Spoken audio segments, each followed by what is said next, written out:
Students ನೋಡಿ, ಇಲ್ಲಿ second ಸೆಮಿಸ್ಟರಲ್ಲಿ ನಿಮಗೆ FA2 ನಾನು ತೊಗೊತೀನಿ. ಇಲ್ಲಿ ನಿಮಗೆ ಟೋಟಲ್ಲು 6 ಚಾಪ್ಟರ್ಸ್ ಬರುತ್ತೆ FA2ನಲ್ಲಿ. First chapter fire insurance claim ಅಂತ ಬರುತ್ತೆ, fire insurance claim. Second chapter royalty accounts ಅಂತ ಬರುತ್ತೆ, ರಾಯಲ್ಟಿ ಅಕೌಂಟ್ಸ್ ಅಂತ ಬರುತ್ತೆ. ಹಾಗೆ ಮೂರನೇ chapter sale of a firm,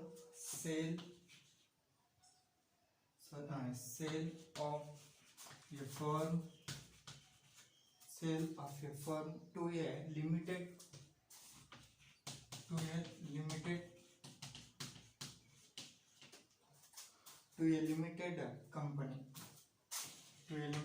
company. ಇದು chapter number 3.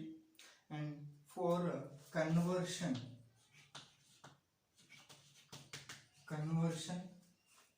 of single entry to double entry. Conversion of single entry system in double entry system ಅಂತ ಬರುತ್ತೆ.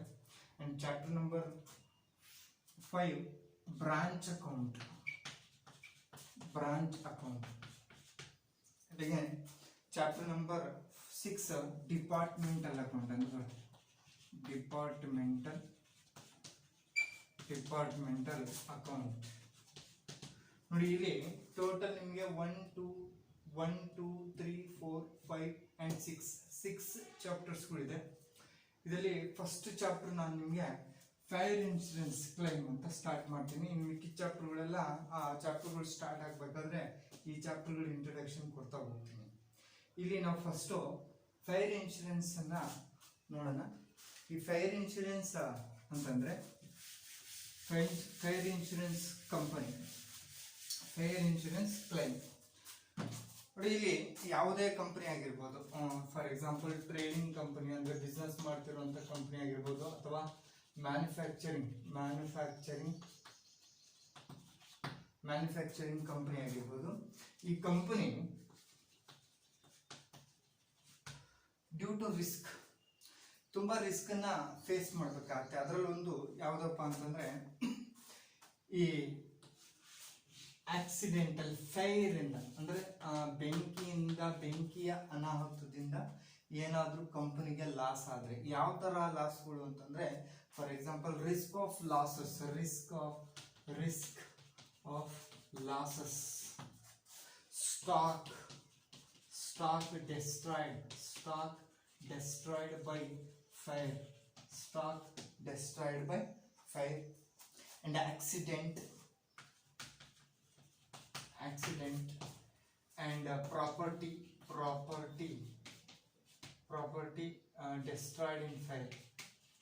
destroyed by fire. ಅಂದ್ರೆ ಬೆಂಕಿಯಿಂದ ನೀವು ಏನು ಬೆಂಕಿಯಿಂದ ನಿಮ್ಗೆ ಏನಾದ್ರೂ ನಷ್ಟ ಆದ್ರೆ ನಿಮ್ಮ ಕಂಪನಿಗೆ, ಅಂದ್ರೆ ಸುಟ್ಟೋಗಿರ್ಬೇಕು. ಯಾವುದೇ ಕಂಪನಿ ಟೋಟಲ್ ಎಲ್ಲ ಒಂದೇ ಸರಿ, ಎಲ್ಲ ಕಂಪನಿಗಳು ಒಂದೇ ಸರಿ ಸುಟ್ಟೋಗುತ್ತೆ.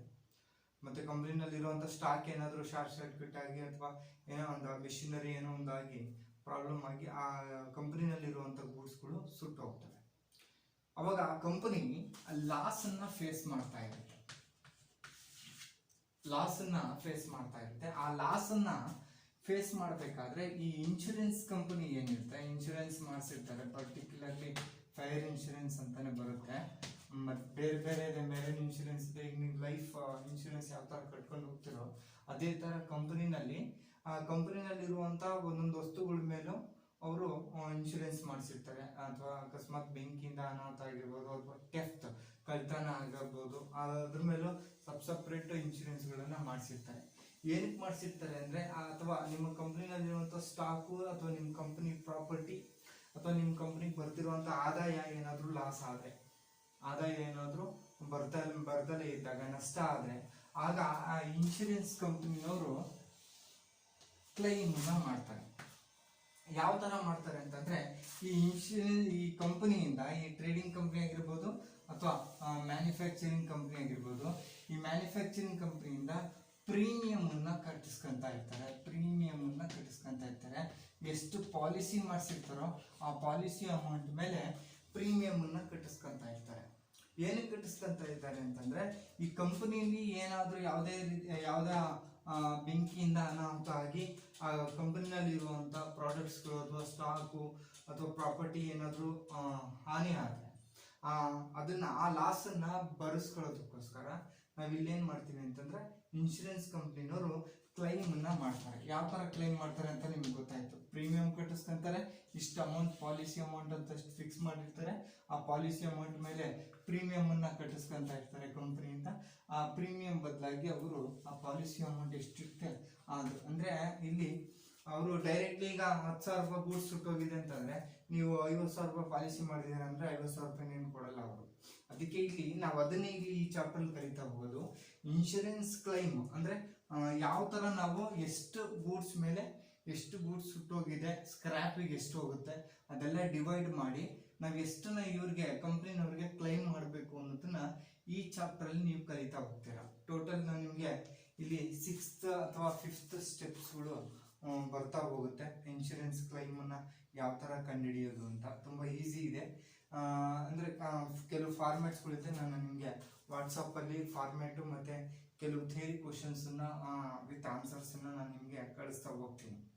ಓಕೆ, ಇಲ್ಲಿ ಯಾವ ತರ ಸ್ಟೆಪ್ಸ್ಗಳಿದಾವೆ ಅಂತಂದ್ರೆ, ಟೋಟಲ್ ನಾನು ಸಿಂಪಲ್ ಆಗಿ ಹೇಳ್ತಾ ಹೋಗ್ತಾ ಇದ್ದೀನಿ. ಟೋಟಲ್ 6 ಸ್ಟೆಪ್ಸ್ಗಳಿದಾವೆ. ಇಲ್ಲಿ ಫಸ್ಟ್ ಸ್ಟೆಪ್ ನಾವು ನೋಡೋದಾದ್ರೆ, ಸ್ಟೆಪ್ ನಂಬರ್ 1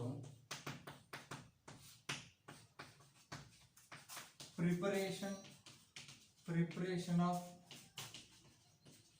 ಟ್ರೇಡಿಂಗ್ ಅಕೌಂಟ್ ನಾವು ಪ್ರಿಪೇರ್ ಮಾಡ್ಕೋಬೇಕಾಗುತ್ತೆ. ಯಾಕೆಂದ್ರೆ ಅಲ್ಲಿ ಗ್ರಾಸ್ ಪ್ರಾಫಿಟ್ ಅನ್ನ ಕಂಡುಹಿಡ್ಕೋಬೇಕು, ಅದಕ್ಕೋಸ್ಕರ ನಾವು ಟ್ರೇಡಿಂಗ್ ಅಕೌಂಟ್ ನ ಮಾಡ್ತೀವಿ. ಸ್ಟೆಪ್ ನಂಬರ್ 2 ನಲ್ಲಿ ರೇಟ್ ಆಫ್ ಗ್ರಾಸ್ ಪ್ರಾಫಿಟ್ ಅನ್ನ ಕಂಡುಹಿಡಬೇಕಾಗುತ್ತೆ. Rate of gross profit and ಮೂರನೇ ಸ್ಟೆಪ್ ಮೆಮೊರೆಂಡಮ್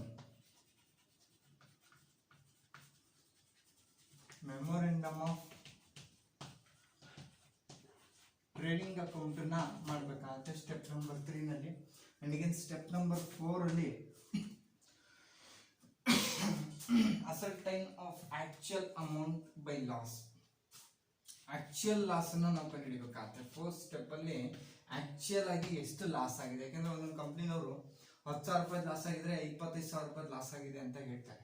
ಅದಕ್ಕೋಸ್ಕರ ಇಲ್ಲಿ ಅದೇ ಒಂದು ಇನ್ಶೂರೆನ್ಸ್ ಕಂಪ್ನಿನವರು ಸಪ್ರೇಟ್ಲಿ ಅದೇ ಒಂದು ಟೀಮ್ ಇರುತ್ತೆ, ಅದನ್ನ ಕ್ಯಾಲ್ಕುಲೇಟ್ ಮಾಡ್ತಾರೆ. ಎಷ್ಟು ಅಮೌಂಟ್ ಲಾಸ್ ಆಗಿದೆ ಇವರಿಗೆ, ಎಷ್ಟು ಸ್ಕ್ರಾಪ್ ವ್ಯಾಲಿಗೆ ಎಷ್ಟು ಹೋಗುತ್ತೆ, ಏನಾಗುತ್ತೆ ಅನ್ನೋದನ್ನ ಲೆಕ್ಕ ಹಾಕಿ ನಾವು ಆಕ್ಚುಯಲ್ ಲಾಸ್ ಇಷ್ಟಾಗಿದೆ, ಇಷ್ಟು ಅಮೌಂಟ್ ನಾವು ಕ್ಲೈಮ್ ಮಾಡ್ಬೇಕಾಗತ್ತೆ ಅಂತೇಳಿ ಅವರು ರಿಪೋರ್ಟ್ ಅನ್ನು ಕೊಡ್ತಾರೆ. ಅಂಡ್ ಅಗೇನ್ ಅದಾದ್ಮೇಲೆ ಲಾಸ್ಟ್ಗೆ ಅಸರ್ಟೈನ್ ಆಫ್ ಫೈರ್ ಕ್ಲೈಮ್, ಎಷ್ಟು ಕ್ಲೈಮ್ ಅನ್ನ ಮಾಡಬೇಕು. ಲಾಸ್ಟ್ಗೆ ನಾವು ಕ್ಲೈಮ್ ಅಮೌಂಟ್ ಅನ್ನ ಕಂಡಿಡ್ತೀವಿ. ಟೋಟಲ್ 5 ಸ್ಟೆಪ್ಸ್ ಇದೆ. ಅಡ್ಜಸ್ಟ್ಮೆಂಟ್ ಇಂದ ಇನ್ನೊಂದು ಸ್ಟೆಪ್ ರೈಸ್ ಆಗುತ್ತೆ, ಅದು ಯಾವುದು ಅಂತ ನಾನು ಹೇಳ್ತೀನಿ. ಈ ಟೋಟಲ್ 5 ಸ್ಟೆಪ್ಸ್ ನೀವು ಮಾಡಬೇಕಾಗುತ್ತೆ. ಅದು ಇನ್ಶೂರೆನ್ಸ್ ಕ್ಲೈಮ್ ಅಲ್ಲಿ. ಈಗ ಯಾವುದೋ ಒಂದು ಪ್ರಾಡಕ್ಟ್ ಮೇಲೆ ನಾವು ಕ್ಲೈಮ್ ಅನ್ನ ಮಾಡಬೇಕು ಅಂತಂದ್ರೆ ಎಷ್ಟನ್ನ ನಾವು ಕ್ಲೈಮ್ ಮಾಡಬೇಕು ಅನ್ನೋದನ್ನ ಈ ಒಂದು 5 ಸ್ಟೆಪ್ ಮುಖಾಂತರ ನಾವು ಕಂಡುಹಿಡ್ಕೊಂಡು ಆ ಕ್ಲೈಮ್ ಅಮೌಂಟ್ ನಾವು ಕಂಪನಿಯವರಿಗೆ ಪೇ ಮಾಡಬೇಕಾಗುತ್ತೆ. ಓಕೆ, ಹಾಗಾದ್ರೆ ಇಲ್ಲಿ what you mean by insurance ಅಂದ್ರೆ ಗೊತ್ತು ನಿಮಗೆ, ಕಾಂಟ್ರಾಕ್ಟ್ ಬಿಟ್ವೀನ್ ಟೂ ಪಾರ್ಟೀಸ್. ನೋಡಿ, ಇಲ್ಲಿ insurance is a contract or agreement between two parties under which one party undertake in consideration of a certain premium to indemnify the other against a certain amount of loss arising for the destruction of property by fire, accident or loss due to death of an individual. ನಾನು fire insurance ಅಂತ ಹೇಳ್ತಾ ಇಲ್ಲ, insurance. What you mean by insurance ಎರಡು ವ್ಯಕ್ತಿಗಳ ನಡುವೆ, two ಪಾರ್ಟೀಸ್ಗಳ ನಡುವೆ agreement ಆಗಿರುತ್ತೆ. Agreement between two parties ಅಂತ ಹೇಳ್ತಾ ಇದ್ದಾರೆ. ಯಾರು ಟೂ ಪಾರ್ಟೀಸು? ಒಂದು ಪ್ರೀಮಿಯಂ ಅನ್ನ ಪೇ ಮಾಡೋರು, ಇನ್ನೊಂದು ಪಾಲಿಸಿ ಅಮೌಂಟ್ ಅನ್ನ ಕ್ಲೈಮ್ ಮಾಡೋರು. ಇವರು insurance company, this the insurance company. ಇವರು ಏನು ಪ್ರೀಮಿಯಮನ್ನು ಪೇ ಮಾಡ್ತಾರೆ, ದಿಸ್ ದ ಇನ್ಶೂರ್ಡ್. ಇಲ್ಲಿ ಈ ಎರಡು ಪಾರ್ಟಿಗಳ ನಡುವೆ ಅಗ್ರಿಮೆಂಟ್ ಆಗಿರುತ್ತೆ. ಏನು ಕಾಂಟ್ರಾಕ್ಟ್ ಮೇಲೆ ಅಗ್ರಿಮೆಂಟ್ ಆಗಿರುತ್ತೆ. ಕೆಲವರು 1 ಮಂತಿಗೆ ಮಾಡ್ತಾರೆ, ಕೆಲವರು ಈಗ ಫಾರ್ ಎಕ್ಸಾಂಪಲ್ ಇಂಡಿಯಾ ದೇಶದಿಂದ, ಭಾರತ ದೇಶದಿಂದ ಬೇರೆ ಕಡೆ ಅಮೇರಿಕಾಗೋ ಲಂಡನ್ಗೋ ಎಲ್ಲರ ಒಂದು ಗೂಡ್ಸನ್ನ ಎಕ್ಸ್ಪೋರ್ಟ್ ಮಾಡ್ತಾ ಇದ್ದಾರೆ ಅಂತಂದ್ರೆ, ಆ ಗೂಡ್ಸ್ ಹೋಗಿ ತಲುಪೋವರೆಗೂ, ಆ ಗೂಡ್ಸ್ ಹೋಗಿ ತಲುಪೋ ತನಕನೂ ಮಧ್ಯದಲ್ಲಿ ಏನೋ ಒಂದು ಕ್ರ್ಯಾಶ್ ಆಗ್ಬೋದು, ಅಥವಾ ಅಡಿಗಿನ ಮುಖಾಂತರ ಕಳಿಸ್ತಾ ಇರ್ತಾರೆ, ಅಲ್ಲೇನೋ ಒಂದು ಸಮುದ್ರದ ಭೂಕಂಪ ಆಗ್ಬೋದು. ಆ ಟೈಮಲ್ಲಿ ಏನಾದ್ರು ಗೂಡ್ಸ್ ಲಾಸ್ ಆದರೆ, ಅದಕ್ಕೆ ಗೂಡ್ಸ್ ಇಲ್ಲಿಂದ ಅಲ್ಲಿಗೆ ಹೋಗಿ ತಲುಪೋ ತನಕನೂ ಎಷ್ಟು ದಿನ ಆಗುತ್ತೆ ಅಷ್ಟು ದಿನಕ್ಕೂ ಇನ್ಶೂರೆನ್ಸ್ ಮಾಡಿಸೋರು ಇರ್ತಾರೆ. ಅದೇ ರೀತಿ ಇಲ್ಲಿ ಕಾಂಟ್ರಾಕ್ಟ್ ಆಗಿರುತ್ತೆ, ಕಾಂಟ್ರಾಕ್ಟ್ ಬಿಟ್ವೀನ್ 2 ಪಾರ್ಟೀಸ್ ಅಂತ ಹೇಳ್ತಾ ಇದ್ದಾರೆ. ಯಾವ ತರ ಕಾಂಟ್ರಾಕ್ಟ್ ಅಂತಂದ್ರೆ, ನಾವು ಕಳಿಸುವಂತ ಗೂಡ್ಸ್ನ ಅವ್ರು ಹೇಳಿದ್ರೆ, ಇಲ್ಲಿ ನೋಡಿ ಇಲ್ಲೊಂದು ವರ್ಡ್ ಅನ್ನ ಯೂಸ್ ಮಾಡಿದ್ದಾರೆ, undertake is consideration of a certain premium to indemnify the other against certain amount of losses arising from destruction of property by fire, accident or loss due to death of individual ಅಂತ ಹೇಳ್ತಾ ಇದ್ದಾರೆ. ಯಾವುದೇ ಆಗಿರ್ಬೋದು, ನಾನು totally insurance ಬಗ್ಗೆ ಮಾತಾಡ್ತಾ ಇದ್ದೀನಿ. ಅವರು ಫ್ಯೂಚರಲ್ಲಿ ಏನಾದ್ರು ಲಾಸ್ ಆಗೋ ಚಾನ್ಸಸ್ ಇದ್ರೆ, ಅಥವಾ ಪ್ರಾಪರ್ಟಿ ಏನಾದ್ರು ಲಾಸ್ ಆಗಿದ್ರೆ, ಆಕ್ಸಿಡೆಂಟ್ ಮುಖಾಂತರ ಆಗಬಹುದು, ಅಥವಾ ಫೇರ್ ಮುಖಾಂತರ ಆಗ್ಬೋದು, ಅಥವಾ ಅವ್ರ ಜೀವನದ ಮೇಲೆ ಮಾಡಿಸ್ಕೊಂಡಿದ್ರೆ, ಅವ್ರು ಏನಾದ್ರು ಡೆತ್ ಆಗ್ಬಿಟ್ರು, ಅವ್ರ ಫ್ಯಾಮಿಲಿನ ರನ್ ಮಾಡೋದಕ್ಕೋಸ್ಕರ ಕೆಲವರು ಇನ್ಶೂರೆನ್ಸ್ ಅನ್ನ ಮಾಡಿಸಿರ್ತಾರೆ. ಟೋಟಲಿ ನಾವಿಲ್ಲಿ ಇನ್ಶೂರೆನ್ಸ್ ಬಗ್ಗೆ ಮಾತಾಡ್ತಿಲ್ಲ, ಬೇರೆ ಫೈರ್ ಇನ್ಶೂರೆನ್ಸ್ ಬಗ್ಗೆ ಹೇಳ್ತಾ ಇದ್ದೀನಿ. ಇದನ್ನ ಮಾತ್ರ ನಾನು ಇನ್ಶೂರೆನ್ಸ್ ಬಗ್ಗೆ ನಿಮ್ಗೆ ಎಕ್ಸ್ಪ್ಲೇನ್ ಮಾಡಿದ್ದೀನಿ. Okay, it's okay. ಈಗ ನಾವು next state the types of insurance. ಯಾವ್ಯಾವ ಟೈಪ್ಸ್ ಆಫ್ ಇನ್ಶೂರೆನ್ಸ್ ಇದಾವೆ ನಿಮಗೆ ಗೊತ್ತಿರೋ ಪ್ರಕಾರ? ಎಲ್ಲರೂ ಕಾಮನ್ ಆಗಿ ಹೇಳೋದು ಅಂತಂದ್ರೆ ಲೈಫ್ ಇನ್ಶೂರೆನ್ಸ್ ಅಂತ ಹೇಳ್ತಾರೆ, LIC, life insurance of corporation of India ಅಂತ ಇದೆ. ಅಂಡ್ ಈಗ ನೆಕ್ಸ್ಟ್ ಜನರಲ್ ಇನ್ಶೂರೆನ್ಸ್ ಅಂತ ಇದೆ, ಜನರಲ್ GIC ಅಂತ ಬರುತ್ತೆ, ಜನರಲ್ ಇನ್ಶೂರೆನ್ಸ್ ಕಂಪನಿ ಅಂತ. GIC ಅಂದ್ರೆ general insurance company. And life insurance company ಇದೆ. ಈಗ ನೀವು ಫೈರ್ ಇನ್ಶೂರೆನ್ಸ್ ಅನ್ನ ನೀವು ಜನರಲ್ ಇನ್ಶೂರೆನ್ಸ್ ಕಂಪನಿಗಳಲ್ಲಿ ನೋಡ್ತೀರಾ. ಲೈಫ್ ಇನ್ಶೂರೆನ್ಸ್ ಅದು ಲೈಫ್ ಮೇಲೆ ಕಟ್ಟೋದ್ರಿಂದ ಅದು ಸಪ್ರೇಟ್ಲಿ ಆಗುತ್ತೆ. ಓಕೆ, ಈಗ ಇಲ್ಲಿ what you mean by contract of fire insurance or insurance ಅಂತ ಹೇಳ್ತಾರೆ.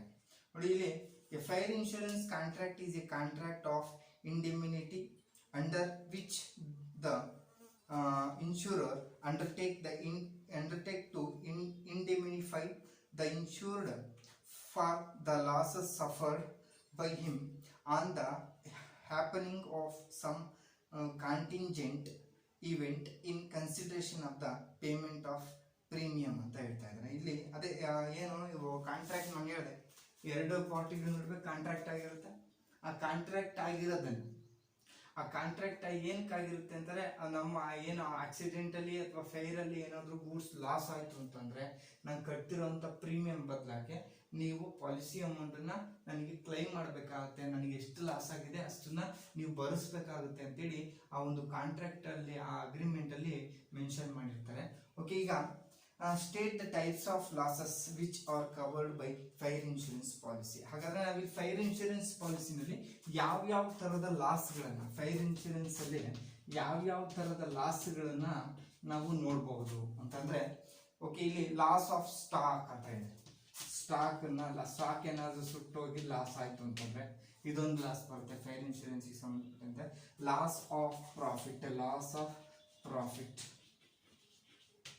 and again loss of profit and loss of fixed assets ಅಂದ್ರೆ ಪ್ರಾಪರ್ಟಿಗಳು, ಏನಾದ್ರು ಬಿಲ್ಡಿಂಗ್ ಆಗಿರ್ಬೋದು, ಫರ್ನಿಚರ್ಸ್ ಆಗಿರ್ಬೋದು, ಎವ್ರಿಥಿಂಗ್, ಮಿಷಿನರೀಸ್ ಆಗಿರ್ಬೋದು.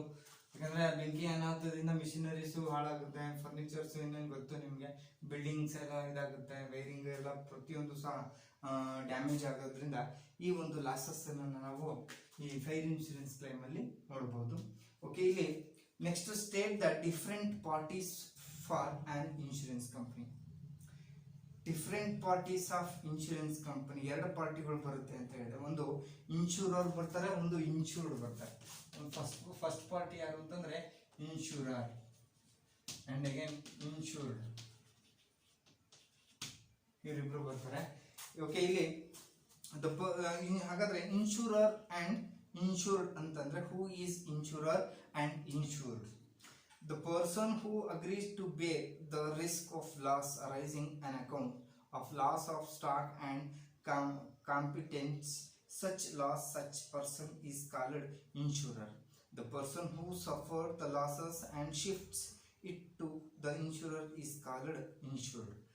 ಇಲ್ಲಿ ಯಾರು ಅವ್ರು ಹೇಳ್ತಿದ್ದಾರೆ, ಯಾರು ಸಫರ್ ಪಡ್ತಾ ಇರ್ತಾರೆ, ಲಾಸ್ ಆಗೋದ್ರಿಂದ ಯಾರು ಸಫರ್ ಪಡ್ತಾ ಇರ್ತಾರೆ ಅವ್ರನ್ನ ನಾವು ಇನ್ಶೂರರ್ ಅಂತ ಹೇಳ್ತೇವೆ. ಸಿಂಪಲ್ ಆಗಿ ಹೇಳ್ಬೇಕು ಅಂದ್ರೆ, ಯಾರು ಇನ್ಶೂರೆನ್ಸ್ ಕಂಪನಿಗೆ ಪಾಲಿಸಿ ಅಮೌಂಟ್ ನ ಪೇ ಮಾಡ್ತಿರ್ತಾರೋ ದಿಸ್ ಇಸ್ ದ ಇನ್ಶೂರರ್.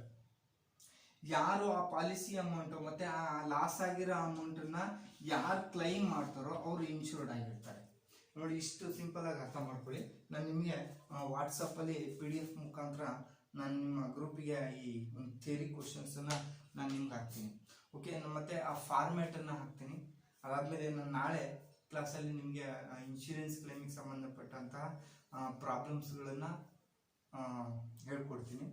ಮತ್ತೆ ಆ ಪ್ರಾಬ್ಲಮ್ನ ಫಸ್ಟ್ ನಿಮಗೆ ವಾಟ್ಸಪ್ಪಲ್ಲಿ ಸೆಂಡ್ ಮಾಡಿರ್ತೀನಿ. ಆ ಸೆಂಡ್ ಮಾಡಾದ್ಮೇಲೆ ನಾನು ಫಾರ್ಮ್ಯಾಟ್ ಕಲಿಯೋದಕ್ಕೆ ನಿಮ್ಗೆ 2 ದಿವಸ ಟೈಮ್ ಕೊಡ್ತೀನಿ. ಆ ಸ್ಟೆಪ್ಸನ್ನ ನಾನು ನಾಳೆ ಸ್ಟೆಪ್ ಬೈ ಸ್ಟೆಪ್ ನಾನು ನಿಮ್ಗೆ ಎಕ್ಸ್ಪ್ಲೇನ್ ಮಾಡ್ತಾ ಹೋಗ್ತೀನಿ. ಆ ಸ್ಟೆಪ್ಸನ್ನ ನೋಡ್ಕೊಳ್ಳಿ. ಆ 5 ಸ್ಟೆಪ್ನ ಪರ್ಫೆಕ್ಟ್ ಆದ್ರೆ ಮಾತ್ರ ಈ ಚಾಪ್ಟರ್ ಬರುವಂಥ ಎಲ್ಲ ಪ್ರಾಬ್ಲಮ್ಸ್ನ ಕಲಿಯೋದಕ್ಕೆ ಸಾಧ್ಯ ಆಗುತ್ತೆ.